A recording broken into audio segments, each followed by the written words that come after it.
6 number, এটা খুব interesting.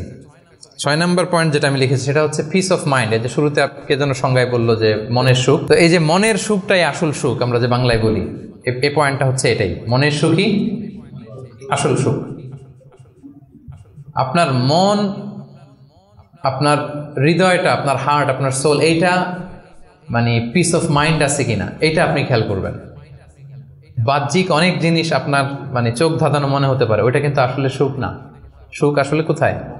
হৃদয়ের সুখটা, মনের সুখটাই আসল সুখ। আপনি দেখবেন যে অনেক অনেক সম্পদশালী, অনেক টাকার মালিক, অনেক নেম ফেম, কিন্তু ফ্যামিলিতে সুখ নেই, ঘরের ভেতরে তার অশান্তি, এরকম আছে না অনেক? আসলে কি সে সুখী? টাকা পয়সার তো শেষ নাই, মিলিয়নিয়ার, বিলিয়নিয়ার, মাল্টি বিলিয়নিয়ার, বিশাল বিজনেস ম্যাগনেট, কিন্তু ঘরে স্ত্রীর সাথে ভালো সম্পর্ক নাই, ছেলে মেয়ে কথা শোনে নাই, তো অহরহ এখনকার সময়। তা আসলে কি সে হ্যাপি? কি বলেন? চিত্তে শান্তি নাই, মনে সুখ নাই। মনের সুখ আসল সুখ। অনেক টাকার মালিক, ঘরে 8-10টা কাজের লোক, কয়েকটা বাবুর্চি, কিন্তু খেয়ে হজম করতে পারে না। আছে এরকম প্রবলেম অনেকের? বলেন তো, যার ডাইজেস্টের সমস্যা, ডাইজেস্ট হয় না, তার কত কষ্ট।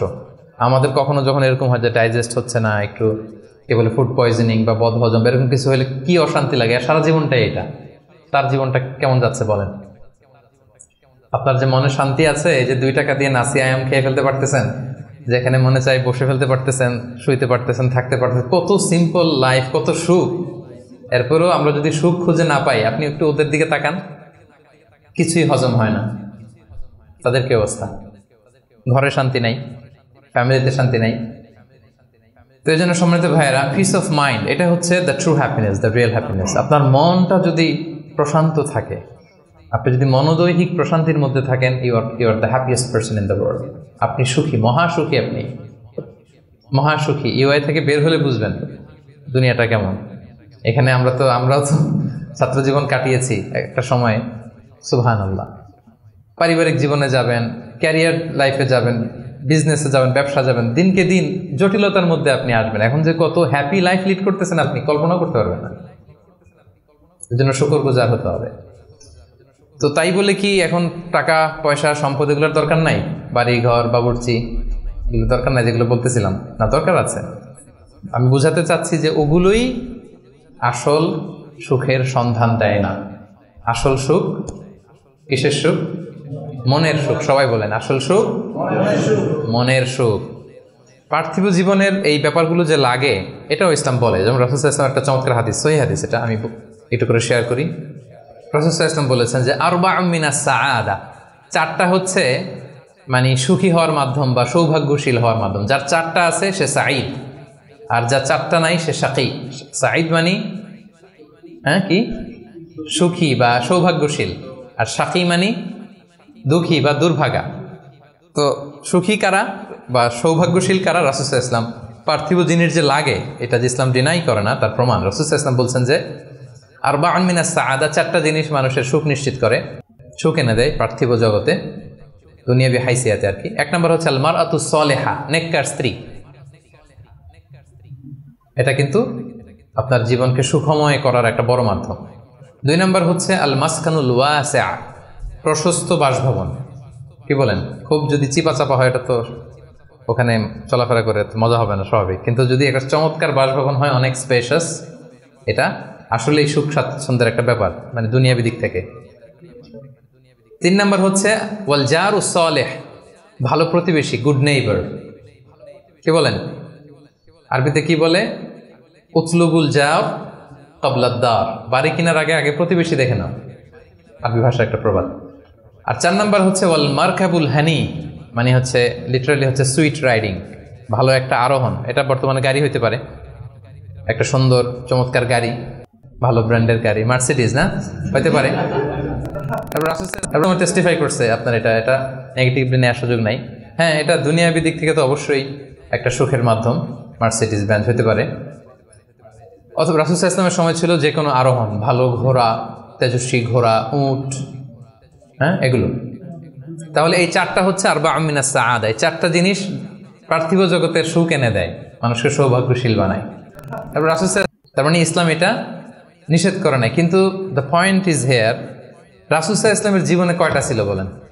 এই চারটার মধ্যে থেকে রাসূল সাল্লাল্লাহু আলাইহি ওয়াসাল্লামের জীবনে আসলে কয়টা ছিল? শুধু এক নম্বরটাই ছিল। যদি আপনি মানে একেবারে সঠিকভাবে চিন্তা করে দেখেন, এই চারটা জিনিস থাকলে যে জীবনটা খুব স্মুথ হয়, রাসূল সাল্লাল্লাহু আলাইহি ওয়াসাল্লাম বলছেন কথা ঠিক, কিন্তু ওনার কয়টা ছিল? একটাই ভালো মতো ছিল। সেটা কি? নেককার স্ত্রী, আল মারআতুস সালিহা, এটা ছিল।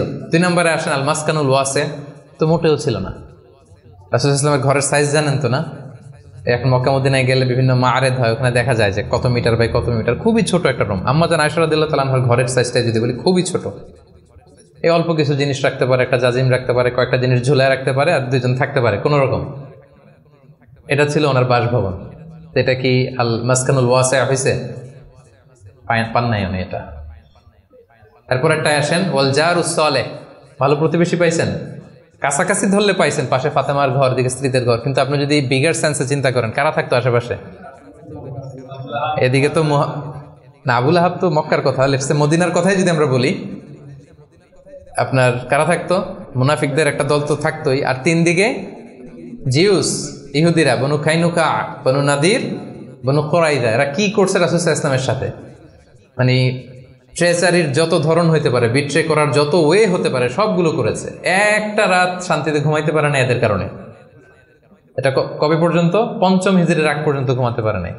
বনু ওই কুরাইজাকে যখন করলেন, এক্সাইল করলেন, তারপর থেকে অনেকটা এই জিউসদের ঝামেলা থেকে উনি মুক্ত হয়েছেন। তাহলে চিন্তা করেন, এটাও ছিল না। এরপর 4 নম্বরে যদি আসেন আল মারকাবাল হানি, ভালো যানবাহন বা ঘোড়া, এগুলো ছিল অ্যাভারেজ ধরতে পারেন, যেগুলো ছিল কসওয়া, আদবা, যা ছিল এগুলো অ্যাভারেজ টাইপের। তার মানে রাসূল সাল্লাল্লাহু আলাইহি ওয়াসাল্লামের কিন্তু এগুলো ছিল না। এটা প্রমাণ করে যে এগুলো হইলে জীবন স্মুথ হয়, সুন্দর হয়, বাট এগুলোই সুখ শান্তি দেওয়ার আসল টুলস না। আসল সুখ বলেন না একটু সবাই, আসল সুখ মনের সুখ, এটা খেয়াল রাখতে হবে। এটা আমি কোথা থেকে নিয়েছি? এটা হাদিস থেকে নিয়েছি। রাসূল সাল্লাল্লাহু আলাইহি ওয়াসাল্লাম বলছে যে লাইসাল গিনা আন কাসরাতিল আরাব, অনেক সম্পদ থাকলে এটাই অন্তরের মজা, শান্তি, প্রাচুর্যতা না। ওয়ালাকিন্নাল গিনা গিনান নাফস, মূল সুখ হচ্ছে অন্তরের সুখ, মূল ধনাঢ্যতা হচ্ছে অন্তরের ধনাঢ্যতা। আপনার অন্তর হ্যাপি তো সব হ্যাপি। আপনি না খেয়ে, সামান্য খেয়েও, আপনি ছোট্ট ঘরের ভিতরে আপনি সুখ আর সুখ, এরকম ফ্যামিলি আছে না? আপনারা কি মনে করেন যে রিক্সাওয়ালার যে বস্তির ভেতরে কুড়ে ঘরে কোনো সুখ নাই? কথা বলেন, আছে না? আছে। এদেরকেও আল্লাহ সুখের সন্ধান দিয়েছেন। তো নট নেসেসারি যে আপনার টাকা পয়সা এগুলো হইলেই সুখ হবে না। আরেকটা হাদিস আমি ইবনে মাজাহ থেকে একটু শোনাই, খুব চমৎকার হাদিস। হাদিসটা সুনান ইবনে মাজাহ এসেছে, মান কানাতিদ দুনিয়া হাম্মাহু ফারাখাল্লাহু আলাইহি আমরাহু ওয়া জাআলা ফাকরাহু বাইনা আইনাই। লম্বা হাদিস, আমি অর্থটা বলি। হাদিসটা একটু খেয়াল করেন আমার সাথে। রাসূল সাল্লাল্লাহু আলাইহি ওয়াসাল্লাম বলেছেন, পার্থিব চিন্তা যাকে মোহগ্রস্ত করবে, মানে যে দুনিয়া নিয়ে পেরেশান, তার কি হবে দেখেন? তার কাজকর্মে আল্লাহ তাআলা অস্থিরতা ঢেলে দিবেন, সে অস্থির হবে। দারিদ্রতা হবে তার নিত্যসঙ্গী, এবং এই পার্থিব স্বার্থ সে ততটুকুই পাবে যতটুকু তার তাকদিরে লেখা আছে, এর বেশি পাবে? অস্থির যদি হন, আপনি পেরেশান হন, যত পেরেশান হন, আপনার তাকদিরে যা লেখা তার চেয়ে 1 ইঞ্চিও বেশি পাওয়া যাবে নাকি? যাবে না। আর যার উদ্দেশ্য হবে আখিরাত, আল্লাহ তার সবকিছু স্মুথ করে দিবেন, সুবহানাল্লাহ। তার অন্তরকে আল্লাহ তাআলা ঐশ্বর্যমণ্ডিত করে দিবেন। এই যেটা বলতেছিলাম যে ফাইনাল গিনা গিনান নাফস, অন্তরের সুখ, হৃদয়ের সুখী আসল সুখ, অন্তরের সুখী আসল সুখ। এবং দুনিয়া স্বয়ং তার সামনে এসে হাজির হবে। যার চিন্তা হচ্ছে আখিরাত নিয়ে, দুনিয়া আপনাতে এসে ধরা দিবে। তো এই জন্য হৃদয়ের সুখটা, এটা যে আসল সুখ, এটা যেন আমরা ফিল করি, এটা এনশিওর করার ট্রাই করতে হবে। আপনি এইটা না করে অন্যদিকে যদি বেশি ছুটেন, আপনার অস্থিরতা কমবে না, এটা আপনাকে দুঃখী বানাবে, অসুখী বানাবে, অস্থির বানাবে, আপনার সুখ কেড়ে নেবে জীবন থেকে। তাহলে এই যে হৃদয়ের সুখ আসল সুখ, হ্যাঁ, piece of mind is the real happiness. 6 নম্বরটা বুঝতে পারছেন প্রিয় ভাইরা? বুঝতে পারছেন সবাই? আচ্ছা।